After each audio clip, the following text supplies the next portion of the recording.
여러분이 현금으로 1억이 있다면 내 집 마련을 먼저 하시겠습니까? 투자를 먼저 하시겠습니까? 20년 동안 부동산 투자를 해보니까 저라면 안녕하십니까? 서민갑부 경매편에 나왔던 설마입니다.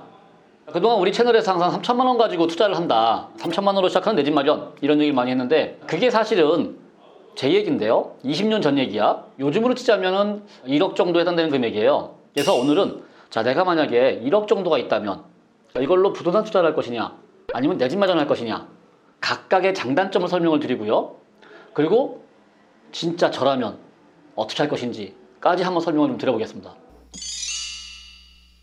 자, 그러면 내 집 마련을 먼저 했을 때의 장점, 우선 첫째, 안정성이에요. 안정성. 아, 내 집이 있구나 라는 생각. 내가 전세나 월세를 산다고 쳐봐. 그러면 뭐 2년에 한 번씩 계약갱신하거나 이사 다녀야 되잖아요. 그런 부담 없이 내 집에서 쭉 살 수 있으니까, 그러면 이제 공간적인 안정과 심리적인 안정이 생깁니다. 그러면 나중에 투자를 할 때도 좀 더 여유 있게 할 수 있겠죠. 내 안전판이 있는 거니까, 내 집이라는.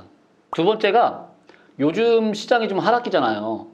그러니까 상대적으로 싸게 살 수 있어. 작년, 재작년에는 감히 꿈도 못 꾸던 물건들을 지금은 좀 받아볼 수 있다. 그러니까 조금 싸게 마련할 수 있다. 이게 장점입니다. 세 번째 장점, 가만히 있어도 돈을 버는 거예요. 그러니까 뭔 얘기냐면요, 왜 시간이 갈수록 돈의 가치는 떨어지잖아요. 그 여러분들 다 알고 계시죠? 이제 인플레이션을 불러거를 1억짜리 내 집이 있고 전세 1억에 산다고 생각해봐요. 자, 10년 후에는 전세 1억은 10년 후에도 1억이야. 근데 내 집 1억은요, 10년 후에는 1억보다는 더 올라가 있을 거라는 얘기인 겁니다. 그게 가만히 앉아서도 돈 번다. 전문 용어로 인플레이션 해지라고 불러요. 근데 이게 장점만 있겠느냐? 그럴 리가 없겠죠? 단점도 있어요. 우선 자, 내가 지금 1억밖에 없어. 그걸로 집을 사다고 쳐요. 그럼 투자금이 묶이는 거야. 그래서 여유자금이 없죠. 그러니까 여러분들이 한동안 투자는 못할 겁니다. 다시 투자금을 모아야 돼. 모으는 시간이 또 몇 년 걸릴 겁니다. 두 번째 우려할 점이 있습니다. 잘못하면 하우스포가 될 수도 있어. 요즘 왜 그 집값이 빠지고 있습니다, 뭐 이자가 올라가고 있습니다, 이런 말들이 들리잖아요. 그러니까 이 요즘 시국 얘기인데, 요즘에 금리가 계속 오르고 있잖아요. 내가 집을 살 때 1억짜리 집을 산다면 모르겠지만 2억짜리, 3억짜리 살려면 대출을 받아야겠죠. 그러면 이제 그 대출 이자에 대한 금리 부담이 생길 수 있다. 요게 지금 주의해야 될 점 중에 하나입니다. 자, 그 다음에 이제 단점 세 번째, 잘못 샀다가 집값이 빠질 수 있어요. 그런 점도 주의를 해야 됩니다.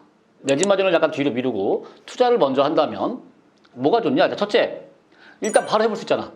집을 샀으면 집을 사는 순간부터 투자를 못하고 기다려야 되겠지만, 일단 바로 투자를 시작하면 투자에 대한 경험을 조기에 쌓을 수가 있어요. 먼저 쌓기 시작해. 그리고 경험을 더 많이 하게 됩니다. 그러니까 내 집 한 채 사놓고 10년 동안 아무것도 못하는 것보다 차라리 10년 동안 여러 채를 해보는 그런 경험들이 쌓이는 거죠. 두 번째, 그냥 내 집 한 채 가지고 있는 것보다는 돈을 좀 더 빨리 벌 확률이 높아요. 경험과 돈이 쌓이면서 아무것도 안 하는 사람보다는 앞서 나가겠죠. 자, 그럼 이게 또 장점만 있느냐? 당연히 단점도 있습니다. 일단 첫째, 이게 돈을 벌려고 덤벼들다 보니까 마음이 조급해져. 그래서 실수할 수도 있어요. 주변에 막 성공 사례 같은 거, 성공담, 유튜브나 뭐 인터넷이나 블로그 보면 그런 거 보면서 나도 막 마음이 조급해지잖아. 그런 거 따라가다가 실수할 수도 있다. 그런 걸 조심하시고요. 두 번째, 지금 시장 상황이 불안하잖아요. 섣불리 투자했다가 또 손해볼 수도 있어. 그러니까 조심조심 하셔야 되고요. 충분히 공부하면서 하셔야 된다는 거, 이런 게 있습니다. 그러니까 이런 조심해야 된다는 점이 이제 가장 큰 주의점이에요. 자, 그래서 결론을 말씀드리면 결국은 자기 상황에 맞게, 현 시장 상황과 내 처지에 맞게 이제 선택을 해라 이건데, 근데 이제 만약에 저라면 어떻게 할 거냐면요, 저는 사실 이제 투자를 먼저 하라는 쪽입니다. 그러니까 이게 제가 그랬었어요. 저의 사례를 얘기하자면, 제가 맨 처음에 투자했을 때가 3천만 원 두고 했었단 말이에요. 그러면 진짜 그걸로요, 그 당시에 빌라 한 채 사면 끝이야. 그리고 다시 또 계속 돈을 벌어서 투자금을 마련해야 되겠죠. 근데 그렇게 해놓고 시간을 흘려가기에 너무 이게 막연해서 저는 그걸로 일단 경매 투자를 먼저 시작했던 거죠.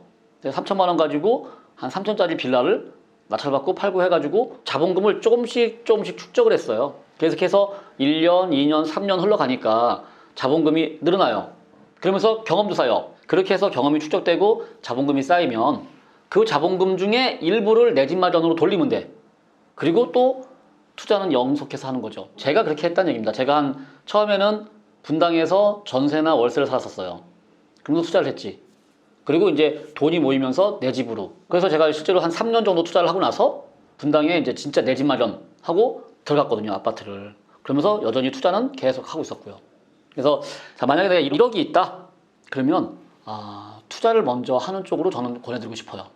근데 아까 왜 투자의 단점 얘기했었잖아요. 시장 상황이 어떻게 될지 몰라. 그러니까 정말 공부하고 하셔야 돼요.